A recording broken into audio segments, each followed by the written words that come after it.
Olá! Hoje eu queria falar um pouco sobre transição de carreira, na verdade, sobre transição de áreas. Nas mentorias que eu faço, eu tenho escutado cada vez mais pessoas com esse desejo, de mover área, finanças para negócio, comercial para marketing, marketing para acesso. Eu tenho escutado bastante gente com esse desejo. Então eu queria trazer aqui algumas reflexões sobre dois aspectos. Primeiro, sobre a perspectiva da pessoa que deseja mudança e depois sobre a perspectiva da empresa. Então vamos lá. Falando primeiro sobre a perspectiva da pessoa que espera a mudança. Alguns dados e fatos. É muito mais fácil, primeiro lugar, é muito mais fácil que você consiga fazer uma transição dentro da empresa que você atua, que a empresa é mais fácil, que as pessoas que já estão ali, que te conhecem, onde você já tem um histórico de avaliação, de performance, de entrega, que as pessoas olhem para você como sendo, como olhando como uma opção, de carreira, um desejo que você tenha de mover. Então é muito mais fácil que as pessoas das outras áreas aceitem, receber uma pessoa que não tenha necessariamente o expertise quando ela já faz parte da companhia e tem um histórico ali dentro. Segundo ponto, que é a gente precisa ser muito realista, nessas avaliações. Então, assim, normalmente, quanto mais sênior você mais desafiador é que você consiga fazer a transição. Porque quando você é mais sênior, a pessoa que está na outra área que você deseja ir, ela tem que assumir ali que você vai estar entrando no lugar, de um headcount, de uma posição no time dela sem ter o expertise, com um cargo que já é mais alto. Então, quanto mais sênior você fica, mais desafiador é que você consiga fazer a mudança. E o outro ponto para considerar é que muitas vezes nessas transições, quando você consegue ter a oportunidade, quando a pessoa, o gestor da outra área, o gestor da posição se abre para receber uma pessoa que não tenha o expertise lá, de especialista ou toda a parte mais técnica e sênior que talvez a posição exija, muitas vezes são movimentações laterais ou até algumas vezes cargos abaixo mais ou menos, até que você aprenda na nova posição para você continuar aí alavancando sua carreira. Então, são dados e fatos que precisam ser considerados quando você começa a fazer um planejamento.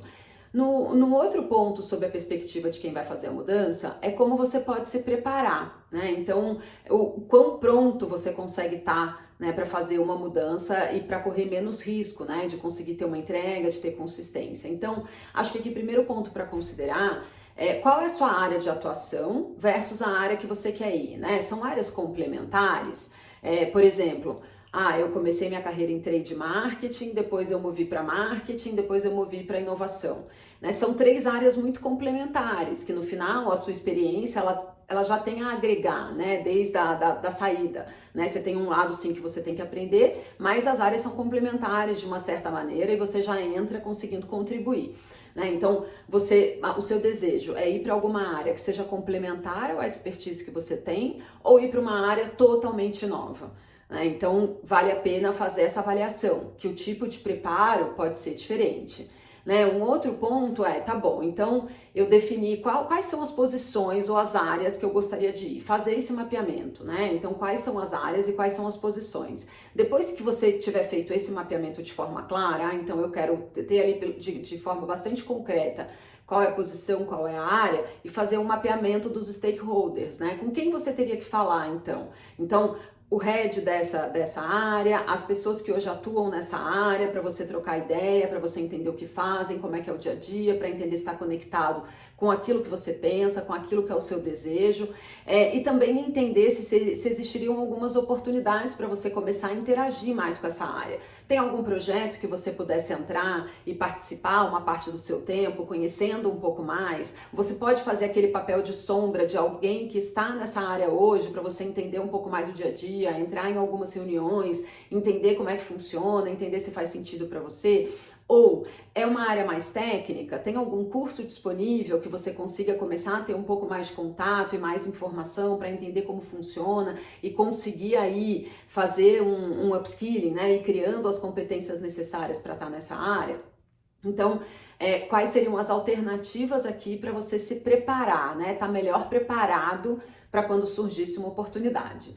E agora, pensando um pouco sobre a perspectiva da empresa. Eu já tive em empresas em que a cultura sempre estimulou muito essa troca entre áreas e empresas que não olham muito para isso. E hoje, a maneira que eu vejo é que, assim, para a empresa é muito benéfico também, porque você pode trazer um refresh, né, uma diversidade de mindset, de pensamento, que sempre agrega, né, mais do que comprovado, né, que a diversidade alavanca inovação e acelera a produtividade e entrega de resultado. Então, a diversidade de pensamento, né, de background, de expertise, ela também é uma diversidade, né? Então, ela também contribui para isso. Né? Então, um outro ponto é dar um refresh mesmo nas áreas, né? Às vezes, quando você tem só pessoas que pensam igual, com a mesma cabeça, que sempre ficaram nessas áreas e que tiveram toda a sua carreira feitas nessas áreas, muitas vezes a gente deixa de ter o olhar mais ampliado, porque a gente está ali meio que viciado naquilo, né? Todos os dias com as mesmas pessoas, com o mesmo background, sempre com aquela mesma pegada, o pensamento é muito parecido. Então, quando a empresa se abre para fazer os movimentos, existe também um refresh aí, né? De como olhar, de questionar status quo. E aí, um outro ponto é que sim, talvez existam alguns riscos, né? Em abrir para essa mudança, porque é lógico, a pessoa pode dar certo naquela posição, pode não dar, pode se adequar, pode não se adequar, mas existem outras maneiras de ir testando caminhos, né? Uma maneira vai alguém sair de licença, né? De licença parental, por exemplo, você pode fazer por um tempo, né, o que essa pessoa fazia para você experimentar. Então não é uma mudança, a empresa não está fazendo uma mudança concreta, né? Ela está fazendo uma mudança ali temporária, abrindo a oportunidade de que você tenha contato para entender como você responde também na posição. Né? Uma outra alternativa é que as áreas abram projetos, e aí nessa abertura de projetos, os squads, né, todas as discussões, que você tenha essa chance também de participar de projetos alternativos nas áreas que você pensa em atuar, para entender também se aquilo faria sentido, é menos risco tanto para a empresa como para o funcionário.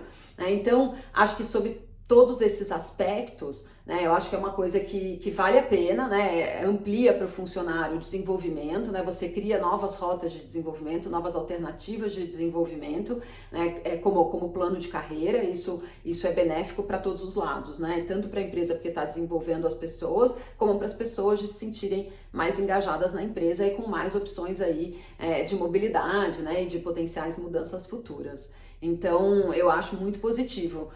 Eu já tive 3 áreas, né, de atuação. Eu comecei minha carreira em trade marketing, fui para marketing, fui para inovação, trabalhei com aquisição. Então, quanto mais se amplia repertório, mais completo você se torna como profissional, né? E você se adequa muito fácil à mudança. Então, acho extremamente benéfico e vantajoso para todos os lados. Obrigada.